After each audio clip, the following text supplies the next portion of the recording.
Good evening aspirant. This is Karan. और आज जो हम लोग पढ़ने जा रहे हैं शेर शाह सूरी के बारे में पढ़ने जा रहे हैं। शेर शाह सूरी जिसका रूलिंग पीरियड है 1540 ईस्वी से 1545 ईस्वी तक। सबसे पहले हम लोग जान लेते हैं कि शेर शाह सूरी कौन था। शेर शाह सूरी एक अफगान शासक था जो मुगल डायनेस्टी और दिल्ली सल्तनत के बीच में आता है इसका ड्यूरेशन। और आप ये भी जान लो कि शेर शाह सूरी जो था एक बहुत ही कुशल प्रशासक और कह सकते हैं दूरदर्शी शासक था ये। तो आज हम शेर शाह सूरी के बारे में जानेंगे। शेर शाह सूरी का बचपन का जो नाम था, बचपन का नाम इसका था फरीद या फरीद खान कह सकते हैं। तो इसका बचपन का नाम फरीद था और इसका जन्म जो हुआ था वो बैजबाड़ा, बैजबाड़ा एक जगह है और बैजबाड़ा में 1472 ईस्वी में हुआ था। अभी आपने देखा कि इसका बचपन का नाम जो था फरीद खान था और जन्म बैजबाड़ा 1472 ईस्वी में होता है। इनका पिता का नाम जो था वो हसन खां था। हसन खां ये शेर खां के पिता थे या शेर शाह सूरी के पिता थे, जो जौनपुर का एक छोटा सा जमींदार थे। जौनपुर, अब बोलोगे जौनपुर कहाँ है? जौनपुर जो है वो सासाराम में है और सासाराम जो है बिहार में है। तो पिता का नाम हसन खां और हसन खां जौनपुर का एक जमींदार थे। आगे चलते हैं, हम लोग शेर शाह सूरी के बारे में पढ़ते हैं। अभी तक इसका नाम शेर शाह सूरी नहीं पढ़ा है तो हम लोग फरीद ही बोलेंगे। अब आगे देखिए, ये क्वेश्चंस तो हमेशा ट्रेंड में रहता है दोस्त, इसको हमेशा आप लोग अपने माइंड में रखना।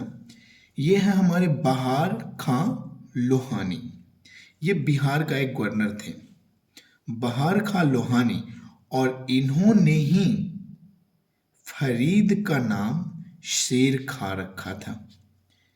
बहार खां लोहानी साहब ने ही फरीद का नाम क्या रखा था? शेर खां रखा था। अब हम इसके पीछे के एक इंटरेस्टिंग स्टोरी बताते हैं। शेर खां का टाइटल किसने दिया? तो आपने बोला बहार खां लोहानी ने। अब थोड़ा सा इसके पीछे का कारण जान लेते हैं, क्यों बहार खां लोहानी फरीद को शेर खां का टाइटल देते हैं। शेर खां टाइटल इसलिए फरीद को मिलता है क्योंकि बहार खां लोहानी एक जंगल में शिकार कर रहे थे और उसी दौरान बहार खां लोहानी को जो फरीद था एक शेर से बचाता है और कहा जाता है कि बेयर हैंड्स यानी खाली हाथ से ही उस शेर का मौत का घाट उड़ा देता है यहाँ पे, यानी शेर को पूरी तरह से मार देता है।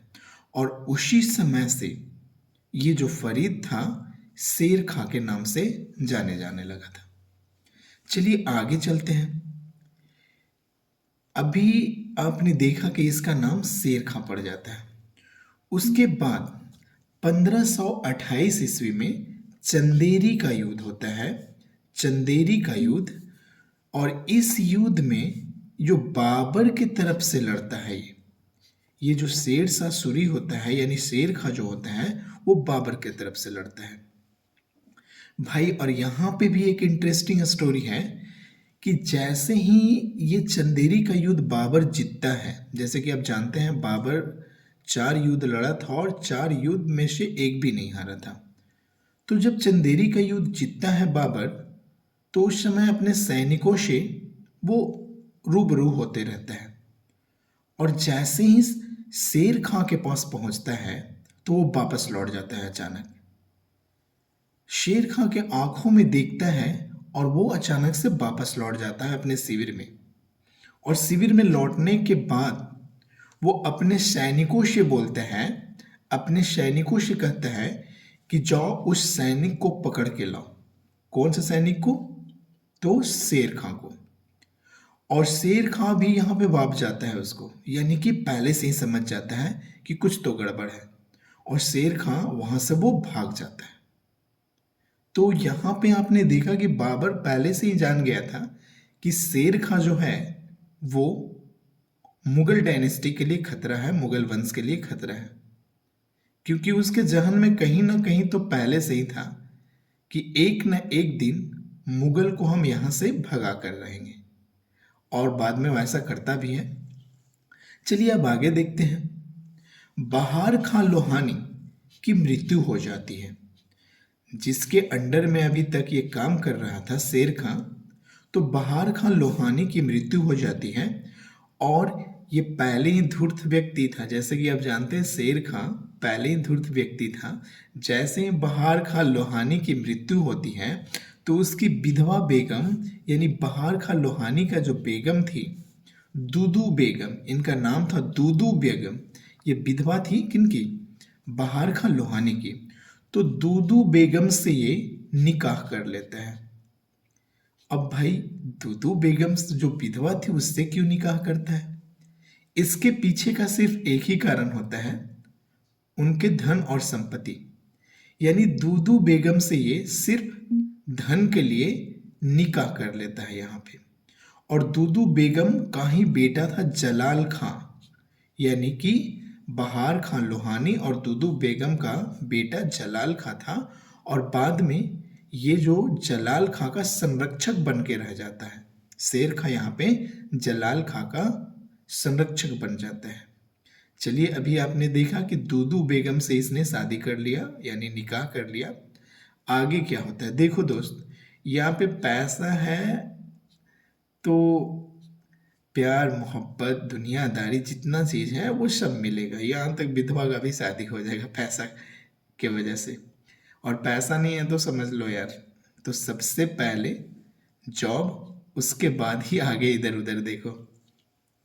अब देखिए 1529 ईस्वी की बात कर लेते हैं हम लोग। 1529 में एक बंगाल का शासक था जिसका नाम था नुसरत शाह। बंगाल का शासक नुसरत शाह था, और बंगाल के शासक नुसरत शाह को शेर शाह सूरी जो है वो हरा देते हैं। और यहीं पे इसने एक टाइटल लिया था जिसको कहा जाता है हजरत ए आला। तो यहाँ पे क्वेश्चन आ जाएगा आपका कि हजरत ए आला जो शेर खां टाइटल लिया था वो कब लिया था? तो हजरत ए आला का जो टाइटल था वो 1529 ईस्वी में जब उसने बंगाल का एक शासक जिसका नाम नुसरत शाह था उसको हराया था, तब ये हजरत ए आला की उपाधि ली थी। चलिए आगे चलते हैं। 1530 ईस्वी 1530 ईस्वी की बात कर लेते हैं हम लोग। तो 1530 ईस्वी में ताज खां नामक व्यक्ति था। एक ताज खां नामक व्यक्ति था, और ये ताज खां कौन था भाई? तो चुनार किले का किलेदार था ये, यानी कि चुनार किले का संरक्षक था भाई। और चुनार किले के संरक्षण ताज खां के मृत्यु के बाद एक बार फिर से देखो यहाँ पे कि ये शेर खां जो है ताज खां की विधवा बेगम, ताज खां की विधवा बेगम जिसका नाम था लॉर्ड मलिका। ताज खां की विधवा बेगम का क्या नाम था? लॉर्ड मलिका नाम था। उससे ये निकाह कर लेता है यानी विवाह कर लेता है, और यहाँ पे चुनार के किले पे भी इसका अधिकार हो जाता है। चुनार के किला पूरी तरह से धन और संपत्ति से भरा हुआ था, और इसकी नज़र यानी शेर खां की नज़र हमेशा से चुनार के किले पे था। और इसको अपॉर्चुनिटी मिल जाता है जब ताज खां की मृत्यु हो जाती है, तब जाकर ये विधवा बेगम यानी लॉर्ड मलिका से विवाह करके चुनार के किले को भी अपने अधीन में ले लेता है। चलिए नेक्स्ट है आपका दोहरिया। दोहरिया का युद्ध जो 1532 ईस्वी में होता है। दोहरिया का युद्ध 1532 ईस्वी में होता है, और यहीं पे ये मुगल सेना को कुतुब खां को यानी किसके सामने ये अधीनता स्वीकार करता है? हुमायूं का। यहाँ पे दोहरिया के युद्ध में हुमायूं का अधीनता स्वीकार करता है, और मजबूर होकर यहाँ पे शेर खां को मजबूर होना पड़ता है, और शेर खां मजबूर होकर कुतुब खां यानी कि अपने ही लड़के, अपने ही बेटा कुतुब खां को मुगल सेना में भेजने के लिए मजबूर हो जाता है, क्योंकि यहाँ पे अधीनता स्वीकार कर लेता है मुगल का अधीनता स्वीकार करता है, इसलिए उसको कुतुब खां को यानी अपने बेटे को उसे भेजना पड़ा। कहाँ? मुगल सेना में भेजना पड़ा, मुगल के सर्व करने के लिए, मुगल को मतलब सेवा करने के लिए। चलिए आगे चलते हैं। आगे होता है सूरजगढ़ का युद्ध। ये सूरजगढ़ का युद्ध जो था वो 1534 ईस्वी में होता है, यानी 1534 में होता है। अब ये सूरजगढ़ का युद्ध किसके किसके बीच होता है? तो सूरजगढ़ का युद्ध जो था वो शेर शाह वर्सेस महमूद शाह, यानी शेर शाह और महमूद शाह के बीच होता है। और ये महमूद शाह कौन था? तो बंगाल का एक शासक था, बंगाल का एक शासक था महमूद शाह, और उसी के बीच ये युद्ध होता है, जिसमें महमूद शाह को हार का सामना करना पड़ता है। महमूद शाह यहाँ हार जाता है शेरशाह से, और जब महमूद शाह हार जाता है शेरशाह से तो महमूद शाह को फोर्स करके 13 लाख दिनार, यानी लगभग बहुत ज़्यादा पैसा, दिनार का वैल्यू आप जानते ही हैं, 13 लाख दिनार शेरशाह वसूल करता है। किससे? तो महमूद शाह से। तो सूरजगढ़ का युद्ध कब हुआ? ये क्वेश्चन आपका आता है वनडे एग्जाम में हमेशा। तो सूरजगढ़ का युद्ध 1534 में हुआ, शेर शाह वर्सेस महमूद शाह, यानी शेर शाह और महमूद शाह के बीच, जिसमें महमूद शाह का हार होता है और महमूद शाह को शेर शाह को 13 लाख दिनार देना पड़ता है। चलिए आगे अब देखते हैं। उसके बाद होता है चौसा का युद्ध। चौसा का युद्ध 1539 ईस्वी में होता है, और ये युद्ध जो होता है हुमायूं और शेरशाह के बीच होता है। चौसा का युद्ध किसके बीच होता है? हुमायूं और शेरशाह के बीच। इसमें हुमायूं इस बार बुरी तरह से हार जाता है शेरशाह सूरी द्वारा। और पहले तो इसका शेर खां नाम था ना, तो चौसा का युद्ध में ही जब हुमायूं को हराता है ये, तो एक टाइटल इसको मिलता है, ये टाइटल लेता है शेरशाह सूरी का। तो क्वेश्चन आएगा भाई कि शेरशाह सूरी का टाइटल उसने कब लिया? तो शेरशाह सूरी का टाइटल जो है वो चौसा का युद्ध के बाद, यानी जब चौसा के युद्ध में हुमायूं को इसने हराया तभी इसने शेरशाह सूरी का टाइटल लिया। चलिए 1539 के बाद अब आते हैं 1540 में एक और युद्ध होता है। यहाँ पे हुमायूं हार नहीं मान रहा है, बार बार आक्रमण कर रहा है और बार बार हार जा रहा है। तो 1540 ईस्वी में हुमायूं एक बार फिर आक्रमण करता है शेरशाह सूरी पर, और उस युद्ध का नाम है बिलग्राम का युद्ध। दोनों एक बार फिर से आमने सामने होते हैं। कौन कौन? तो हुमायूं और शेरशाह सूरी, हुमायूं और शेरशाह सूरी।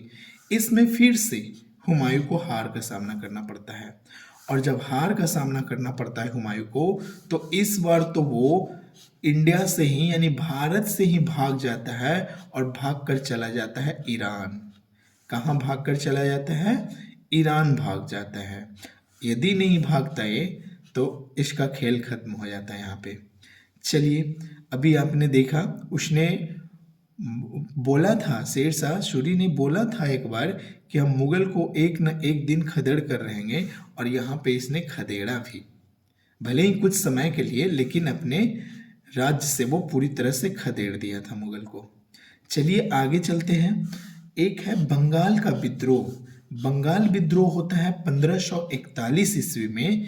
किसके किसके बीच? तो शेरशाह सूरी और खिज्र खां को यहाँ पे शेरशाह सूरी बंदी बना लेता है, क्योंकि खिज्र खां अपने आप को स्वतंत्र शासक मानता था, और एक कहता था, शेरशाह सूरी कहता था कि तुम मेरे अधीन में हो, भले ही तुम शासक हो बंगाल का, लेकिन मेरे अधीन में हो, और ये कहता था कि मैं स्वतंत्र शासक हूँ। इसलिए खिज्र खां को इसने बंदी बना लिया था। चलिए आगे देखते हैं। 1542 ईस्वी। 1542 ईस्वी में मालवा पर कब्जा कर लेता है शेरशाह सूरी मालवा पर कब्जा कर लेता है।